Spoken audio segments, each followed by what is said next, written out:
Hello everyone, welcome to our channel Code with Sunny, and today I am going to talk about the problem number of submatrices that sum to target index number is 1074, and the problem is of one of the hard problems of the lead code.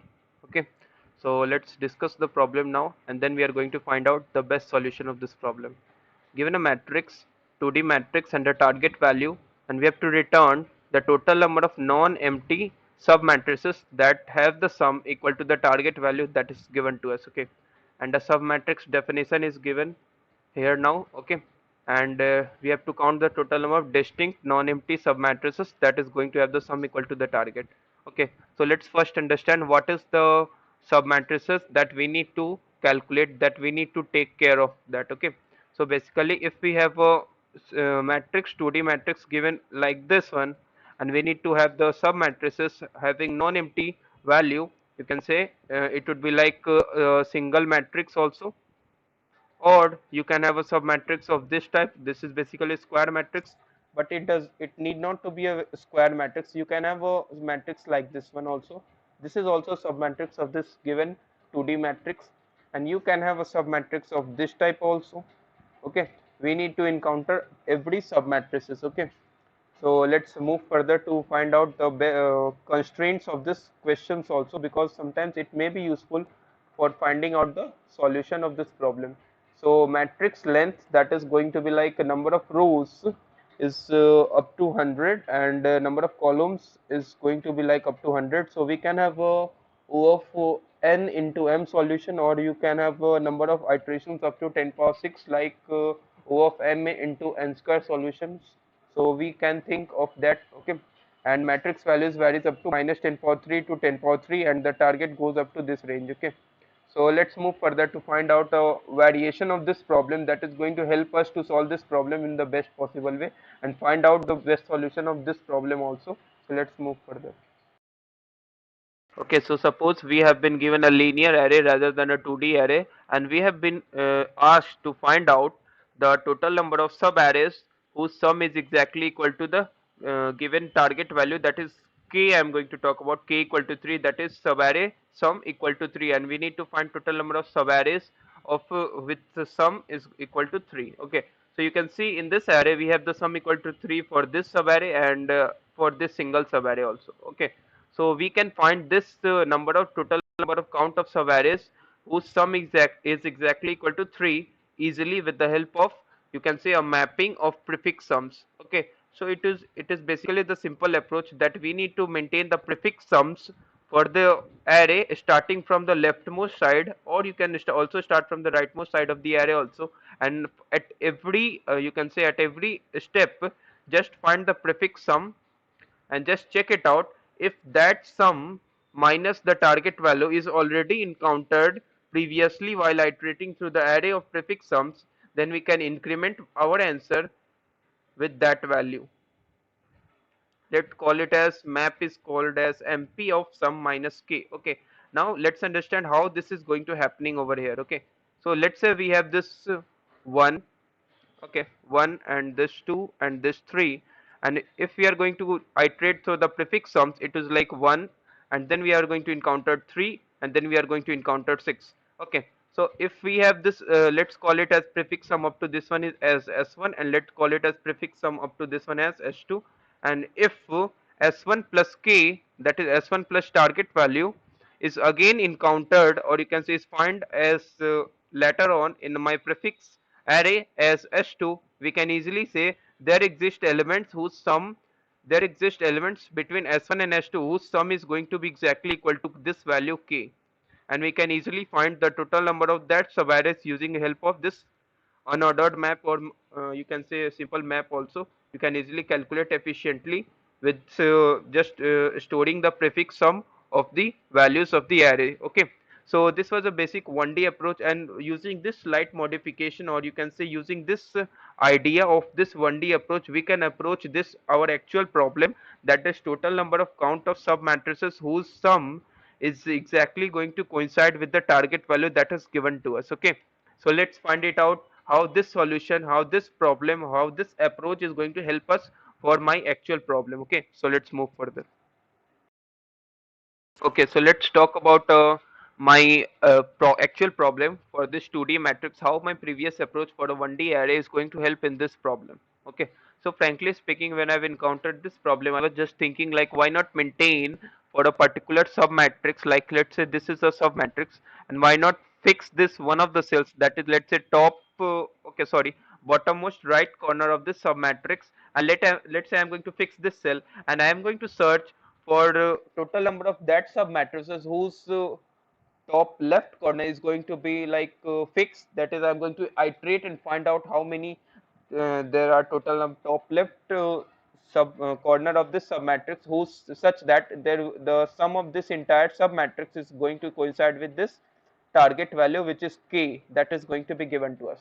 But this solution is going to be wrong. How the solution is going to be wrong, let's talk about that. Okay, because I think many of the persons have tried thinking like this way, like if I'm going to add this cell, I'm going to just maintain the prefix sum of these entire cells. Okay, so if I am at this cell, I'm going to just maintain the prefix sum of this entire cells. Okay, so if I'm going to do like that, so it should be like when I need to encounter this sum of these four cells for this submatrices, I need to just subtract it out the total number of that sums of that cells like this one. Okay, because actually I have just maintained the sum of those cells, like I have maintained the sum of this entire cell, and if I need to calculate this only red marked, you can say submatrices, I need to subtract these all cells which are marked with this blue. Okay, so if I'm going to just do like that, and I'm going to find out total number of top left corner of that submatrices whose such that whose sum of this submatrices is going to coincide with my target value, that is always give us a TLE verdict. Okay, because I have the number of iterations that is going to be limited up to 10 power 6, and I have the number of rows and number of columns as 10 power 2, and it should be like O of n square into something like m into n, it goes up to like TLE verdict is given to us. Okay, so why not let's think about some more tricky approach to solve this problem, and the approach is, let's talk about that approach. Okay, so let me just erase this one, and let us talk about if we have been given some fixed value, that is target value k, and how I'm going to move further. So okay, so rather than fixing a particular cell and finding for the top left corner of that submatrix, why not fix these two lines, you can say, fix these two columns of this submatrices, like this column and this column. Okay, so let's say I'm going to talk about in this cell. Okay, so I'm going to just fix this column and fix this column, and let's talk about all these cells lying between these two columns. Okay, so for all of the rows starting from the firstmost row and starting to the last row. Okay, so if I'm going to just fix these two cells, there are total number of operations like O of m square. Okay, if m is the total number of columns, I can fix these two lines in O of m square time. Okay, so it should be like O 10 power 4 iterations, and still it is valid because still it is less than 10 power 6. Okay, so I can fix these two cells in O of n square time, like start iterating from I up to m if m is the number of columns, and for every I starting iterating from j, start iterating j from I and up to the end of this number of columns, that is m. Okay, so we have a O of m square complexity, and how this is going to help us to for finding us the number of submatrices of this given target sum. Okay, so if I'm going to fix these columns, I can easily find the total number of okay, so let's modify my actual 2D matrix. Okay, so for all the cells, you can say for all the rows that are lying that in these ranges, that is, you can see these rows and these rows. Okay, okay, actually these are the basically, if I'm going to moving from top to bottom, I'm just incrementing the row count by 1 every time. So just I'm going to find out this sum, that is 1 and 2, and replace it with a single value, and again this sum and replace it with a single value, and again this sum and replace it with a single value, that is this one. So you can see now my this array is going to be like a 1D array. Okay, and we can easily find the total number of you can say total number of contiguous sub arrays of this you can say contiguous sub array of this array whose sum is going to be matching with this k value. And if I'm going to find it out, actually I'm finding out the total number of sub matrices, because I'm just focusing two or more elements of a particular row exactly equal to the one of the rows. Okay, so if I'm going to modify my this matrix to like this one, okay, let's say this is one of the sub matrices, and I'm going to modify this sub matrices for into a 1D array. How I'm going to modify that? Let's say we have some elements 1 2 3 4, and I'm going to find out the entire sum and replace with a single one, that is a1, let's say. And similarly for all of the rows a2 and a3 and a4. Okay, and if we need to find the total number of subarrays whose sum is exactly equal to k, let's say it comes like a2 and a3, so it says that uh, we have this range like this one. Okay, so it should be like if this is the entire matrix, so it should be like this one. Okay, so that's what I'm going to do. Just maintain the two lines in O of n square time for in the range of for the number of columns, and let's find out the total number of sub matrices by fixing these two lines, and with the help of just iterating for the number of rows. And for finding out the sum efficiently, I need to just pre-calculate the prefix sum for every rows. Okay, so prefix sum of every row. So if we are at a particular level, or you can say if we are at a particular I, and if we are at a particular j, and if we need to find the for a particular row, let's say row number 1, the sum between this I and up to this j, I can easily calculate with the help of, let's say, matrix is a of matrix is denoted by a, then it should be like a of I. Okay, so a of this row number into this ending value, ending, you can say ending column, minus a of this row number and this starting index of this column, that is I. So I can just subtract this I minus 1. So this is actually the sum of the all the values for a particular row in the range up to I and j, which is actually in this case it is coming out to be 3.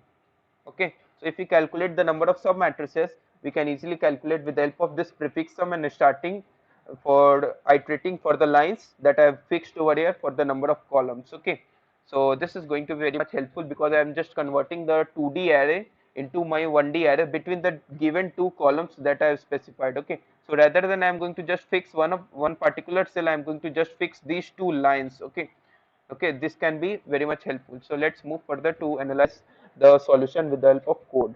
Okay, so let's move further. Okay, so here is the code that I have written over here. So n is going to denote the number of columns, and m is going to denote the n is going to denote the number of rows, and m is going to denote the number of columns. And we are going to first store the prefix sum for each row, so that I can easily, whenever I am going to fix two lines, I am just in the fixing two lines for the number of columns. Okay, like I from any integer from 1 to m, and similarly j from any integer from 1 to m, but j should be greater than or equal to I. Okay, so just I'm going to find the prefix sum for each row, and this is some pre-calculation. Okay, so my answer is going to be 0 initially, and I need to maintain an unordered map. That is, as I've already said, in case of a 1D array, how I've calculated the total number of sub arrays with sum equal to the target value. In that case, I've also used a map. In this case also, I'm going to just use an unordered map. You can also use a map, that will be sufficient. Okay, but I have used an unordered map because unordered map perform operations in O of one time. Okay, so let's start with 0 and end with start, and end goes up to m and end plus plus every time.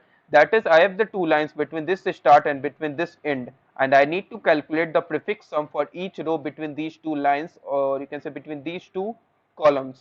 Okay, and we are considering columns between start and end. Okay, and for that I need to just clear the previous entries of this map.